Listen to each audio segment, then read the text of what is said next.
Si tu tiens à ta santé, tu as 2 minutes pour comprendre ça, et après, tu ne verras plus le monde comme avant. Parlons du professeur Chris Exley. 40 ans de carrière, spécialiste mondial de l'aluminium et de ses effets sur le vivant. Et malgré ça, aucune agence sanitaire dans le monde ne l'a consulté. Et si ce que je vais te dire était faux, les agences sanitaires l'auraient déjà démontré. Elles l'ont juste planqué sous le tapis. Fin 2017, son équipe va publier l'étude majeure. L'étude! Son objectif va être de mesurer la quantité d'aluminium dans le cerveau humain. Ils en ont analysé plus d'une centaine.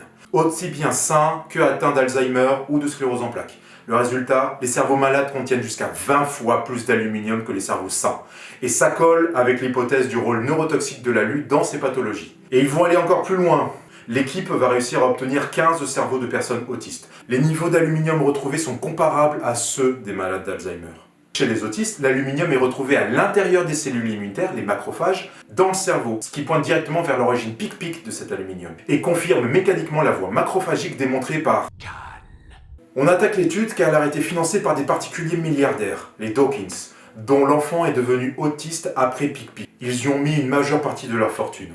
Et sérieusement, si c'était mon enfant, j'aurais fait exactement la même chose. Et je pense que toi aussi. L'origine du financement ne change pas les résultats. On trouve un neurotoxique biopersistant dans des zones spécifiques du cerveau autiste. Ceci doit être investigué d'urgence. Et l'absence de réaction officielle depuis 8 ans est irresponsable. Ce qui est inquiétant, ce n'est pas ce que l'on sait, c'est ce que l'on refuse de regarder. Et si tu penses que ce sujet mérite un débat public, abonne-toi, partage, commente. Mais pour changer les choses, faut que ça gueule.